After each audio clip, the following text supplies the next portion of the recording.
دوستی ابدی نامیدن دو معنا دارد. یکم اینکه یعنی که این منطقه از این نزاع خسته شده است. این منطقه دیگر نمیخواهد به این نزاع صنعی برگردد.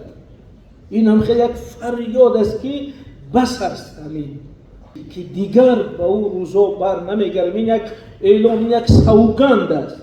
دوم اینکه این هوشدار است که همین جای اساسی اگر همین دوستی ابدی منطقه شکست، باز نزاع برمیگردد، باز اختلاف برمیگردد، باز خون میریزد، باز ما یکدیگر رو زده، ضعیف شده، بیچاره شده، کمبغل شده، وابسته شده میشینیم به منفعت دیگران.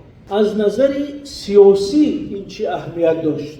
از نظر منطقوی سیاسی ببینید همین منطقه ما همیشه تلاش داشت و در تاریخ هم همین گونه بود که یک منطقه خیلی محترم جوابگیر گفتن یک واحدی یگانه ژئوپلیتیکی تمدنی. این چی معنی داره؟ یعنی یک منطقه ای که خودکفا هست، کوه ها هست، برف هست، آب هست، زمین هست، آبش برای خودش کافی، زمینش برای خودش، مردمش، فرهنگش، همه چیزش مشترک.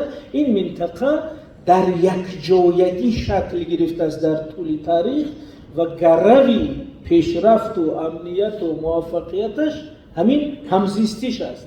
وقتی این منطقه از هم جدا میشن، هر یک دولتی اون ضعیف میشه، هم اقتصادی، هم امنیتی، هم سیاسی، هم فرهنگی.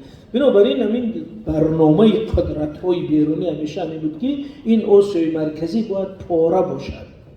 ما 5 بار سازشنامه تأسیس تشکیلات آسیای مرکزی امضا کردیم. سال 2000، 2003، 2005، 2006 همین. یک بار جمع میشدن، دفعه دیگه میبینید 2 پرزیدنت نامد، دفعه دیگه 3 تاش نامد و میفهمیم که قدرت‌ها رو گفتن با همونجا نرویم. یعنی که نمیگذاشتن که آسیای مرکزی با هم آید، اجازت نبود، چون که به هم آمدن آسیای مرکزی برخلاف منفعت‌های این قدرت قوی شدن آسیای مرکزی تأثیر اونا را ضعیف میکنه. قوی شدن آسیای مرکزی وابستگی اینا را ضعیف میکنه. اونا میخوان که هر کشور از ترس همدیگر به ما پناه بیاره. مثلا ما فکر کنیم همین خطر اساسی قرقیزستان است، ما را یاردم کن. و قرقیزا فکر کنن که خطر اساسی تاجیکستان است، به دامن اونا روند. ازبک‌ها فکر کنن خطر اساسی ما به دامن اون طرف روند. بنابراین همین حالتی بود که منطقه را در اختلاف نگاه می‌داشت تا که ضعیف و وابسته باشد. بنابراین همین به هم آمدن منطقه، حل مسائل سرحدی و امضا شدن اعلامیه دوستی ابدی، این پیروزی خلق‌ها و دولت‌ها و رهبران منطقه بر تمام همون نیت‌های و منفعت‌های ژئوپلیتیکی است. چون که بسیار کارها شده بود تا این مردم تقسیم باشه. ببین خود همین سرحدها را که ساخته است، چنان ساختن که هیچ وقت حل کرده نمیشد. مثلا بین ما و قرقیزستان یک اصطلاح بود، بعضی منطقه‌ها میگفتن که وجود شخمت ابرز نیاید، مثلا مثل شطرنج که یک محله این یک محله این در بین این را حل کرده نمیشد، خانه به خانه با هم پیچیده است. همین سرحد ساخته است که برای 1000 سال جنگ زمینه داشته است.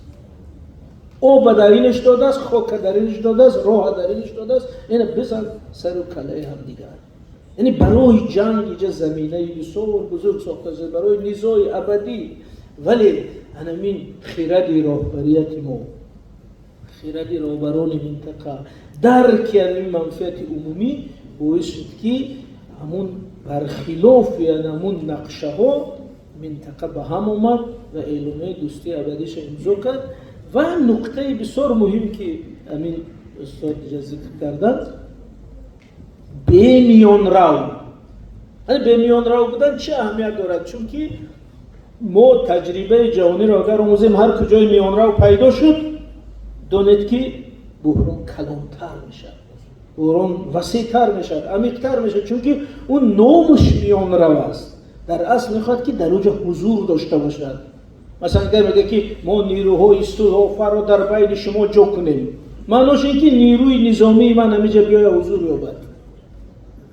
برای همین یکی اگر ما در آینده در درس سیاست شناسی یا تاریخ همین اعلامیه خوجند و حل مسئله منطقه رو اگر آموزیم، من میگم یکی از سبقهای اساسیش باید همین باشه که بی میان رو کشورها روبروی منطقه روبروی هم نشستن و همین را حل کردن. این بسیار سبق و نکته مثبت اساسیش است، زیرا ما در همین طول سالهای اخیر از 5-6 کشور دعوتنامه پیشنهاد رسمی گرفته بودیم که ما میان رو شویم. 2-3 پیشنهادش در رسانه ها هست، 2-3 پیشنهادش پوشیده است نیست. و یکی از کارهای عجیبی که شد، من حتی میخوام بگم که از تجربه خودم که بسیار گپی داده، همین وزارت کارهای خارجی تاجیکستان یک اظهارات رسمی داد درباره اینکه ما در حل یعنی بحران خود با همسایه یگان میانه رو قبول نمیکنیم. یعنی خیلی اظهارات وزارت کارهای خارجی هست. و ببینید وقتی که همین سازشنامه منطقه امضا شد، کلمه ابدی استفاده شد. دوستی ابدی نامیدن دو معنا دارد. یکم این که یعنی که این منطقه از این نزاع خسته شده است. این منطقه دیگر نمیخواهد به این نزاع صنعی برگردد. این هم خیلی یک فریاد است که بس است. همین یعنی سازش اعلامیه یعنی اعلان میکنند اعلامیه دوستی ابدی که دیگر به او روزا بر نمیگردیم. این یک اعلام، یک سوگند است. دوم اینکه این هوشدار است که همین جای اساسی اگر همین دوستی ابدی منطقه شکست، باز نزاع برمیگردد، باز اختلاف برمیگردد، باز خون میریزد، باز ما یکدیگر رو زده ضعیف شده، بیچاره شده، کمبغل شده، وابسته شده میشینیم و منفعت دیگران.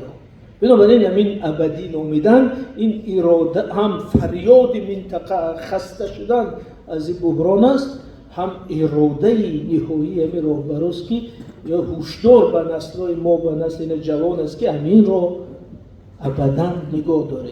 من از این نظر میگم این وگرنه در سیاست در امو کاتگوری حقوقی خیلی گپ نیست. این خیلی روحی همین منطقه را افاده میکنه.